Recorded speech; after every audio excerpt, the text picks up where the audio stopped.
스톡홀름 패러독스라는 말이 있습니다. 베트남 전쟁 때에 미국 전투기 조종사였던 스톡데일은 전투기가 추락하는 바람에 포로가 되어서 하노이 포로 수용소에서 8년을 지내게 됩니다. 그는 모진 고문을 받으면서도 살아남았습니다. 그가 석방된 뒤에 기자들이 그에게 물었습니다. 포로 수용소에서 끝까지 견디지 못하고 죽음을 맞이한 이들은 어떤 사람들입니까? 라고 이렇게 질문을 하니까 낙관주의자들입니다. 그들은 성탄절까지 수용소에서 나갈 수 있을 거라고 생각했는데 나가지 못했습니다. 부활절까지는 나갈 수 있을 거라고 생각했는데 나가지 못했습니다. 그래도 추수감사절까지는 나갈 수 있을 거라고 생각했는데 끝내 나가지 못하자 낙심해서 죽었습니다. 희망을 많이 이야기할수록 오히려 역설적으로 절망이 커지더라는 것입니다. 성경 속의 거짓 선지자들도 마찬가지입니다. 하나님의 진노와 심판이 임하는데 그런데 거짓 선지자들은 언제나 좋은 말만 합니다. 우리가 조금만 지나면 바벨론이 무너질 것이다. 바벨론이 멸망할 것이고 하나님께서는 잡혀갔던 우리 모든 동족들을 돌아오게 할 것이다. 그렇게 하나님의 심판의 메시지 앞에서 거짓 선지자들은 희망을 이야기하고 노래했었습니다. 이스라엘 사람들은 그렇게 바벨론에게 완전히 포로로 완전히 이렇게 감싸당하여서 포위당하여서 아무것도 할 수 없고 먹을 것도 없는 그런 가운데서 거짓 선지자들의 말만 붙들고 믿었었는데 그 결과는 결국은 바벨론에게 완전히 함락되는 절망적인 상황이었다는 것이죠. 그래서 세상은 긍정의 힘이라고도 이야기하고 또 우리가 믿는 대로 이루어진다라고 이렇게 이야기하기도 하지만 우리가 하나님과 상관없는 긍정 그리고 하나님과 상관없는 믿음, 소망 이런 것들은 오히려 우리의 절망을 더 크게 만든다는 점에서 우리를 얼마나 심각하게 넘어뜨리게 되는지 모릅니다. 그래서 우리는 세상이 이야기하는 희망이나 우리 입술의 긍정의 능력이나 이런 모든 것들에 대하여 우리는 내려놓아야 합니다. 거짓 선지자들은 항상 좋은 말만 이야기해 줍니다. 앞으로 좋은 일이 있을 거야. 좋은 일이 생길 거야. 그렇게 이야기해 주는 거짓 선지자들의 말, 거짓 예언들에 대하여 우리는 속지 말아야 합니다. 그러나 우리가 붙들어야 할 것이 있습니다. 우리의 현실이 어떻든 우리의 이런 고통스러운 상황이 언제 바뀌게 될지 이런 것과 상관없이 우리 하나님은 우리를 사랑하시고 우리를 붙들고 계시고 우리를 인도하시는 하나님이시라는 사실입니다. 아무리 우리가 절망적인 상황 가운데 있다 할지라도 하나님은 우리를 결코 버리지 아니하시며 우리를 외면하지 않으시는 하나님, 우리를 진정으로 사랑하시는 하나님이시라는 하나님께 향한 믿음을 우리는 붙들어야 합니다. 하나님의 은혜를 붙들어야 합니다.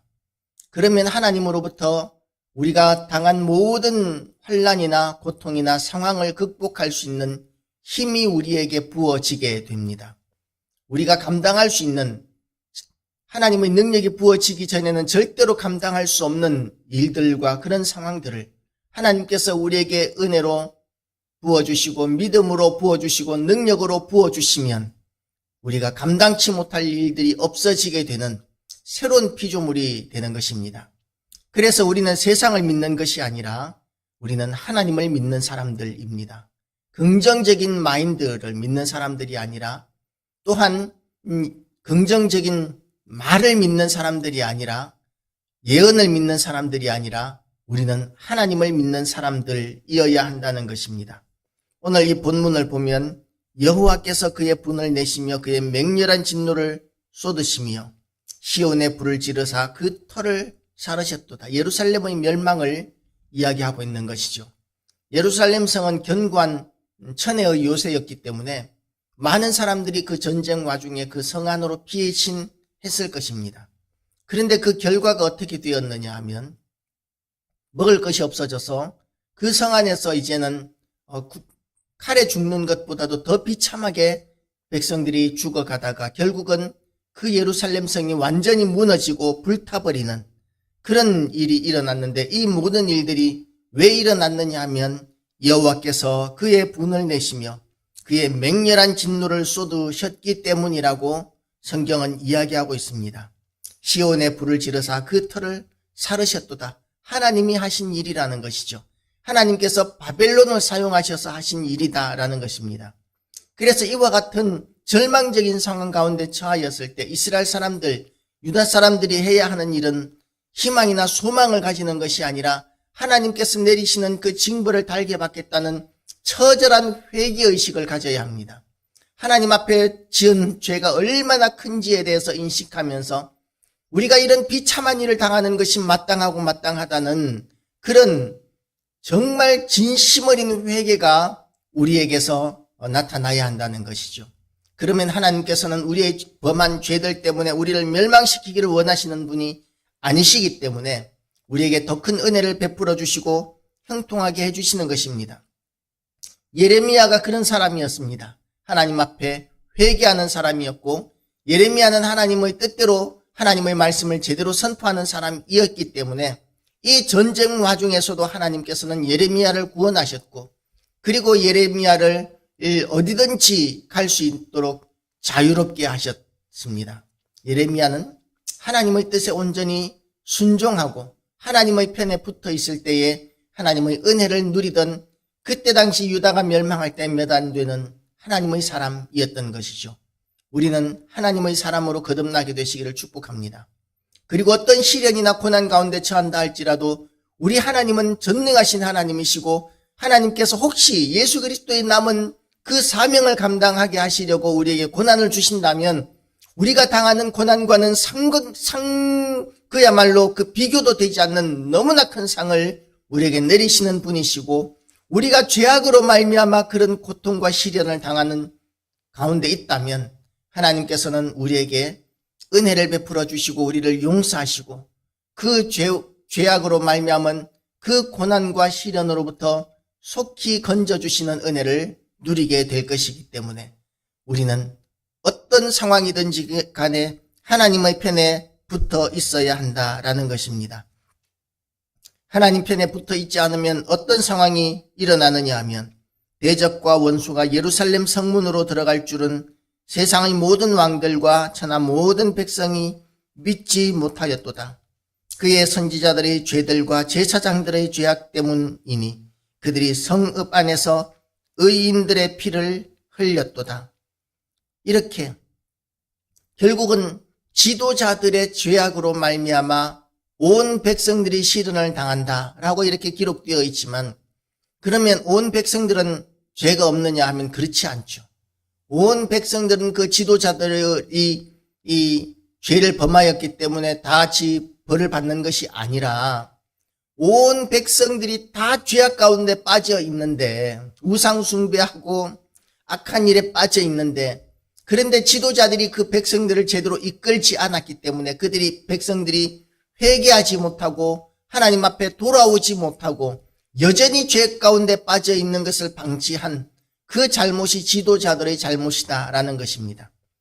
그냥 일반 백성들은 아무 죄도 없는데 이런 시련과 이런 비참한 일을 당하는 것이 아니라, 그들은 그런 비참한 일을 당해도 마땅할 만큼 심각한 죄악 가운데 빠져 있었는데, 그런 상황 가운데 빠져 있는 그 백성들을 지도자들은 가르치고 훈계하고 징계하면서 하나님 편으로 돌아오도록 만들어야 할 사명이 지도자들에게 있었는데, 그렇지 못한 것이 이제 유다가 완전히 무너지게 된 그런 결정적인 마지막 기회였다라는 것이죠.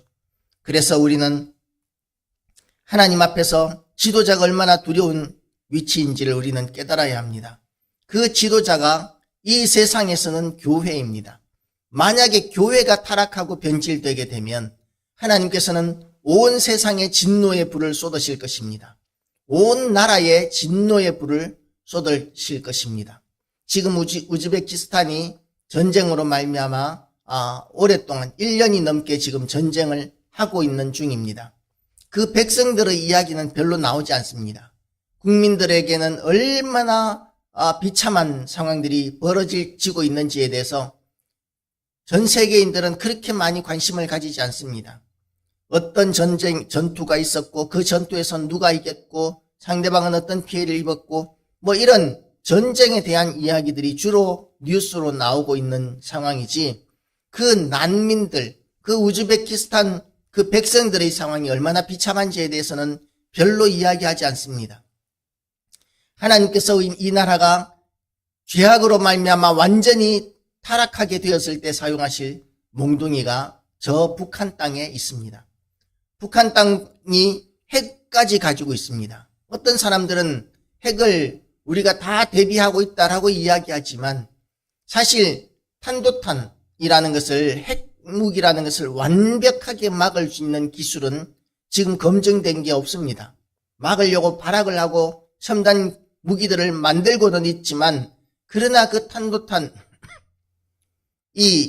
탄도탄이 완전히 해결될 수 있을 만큼의 기술은 없는 것이죠.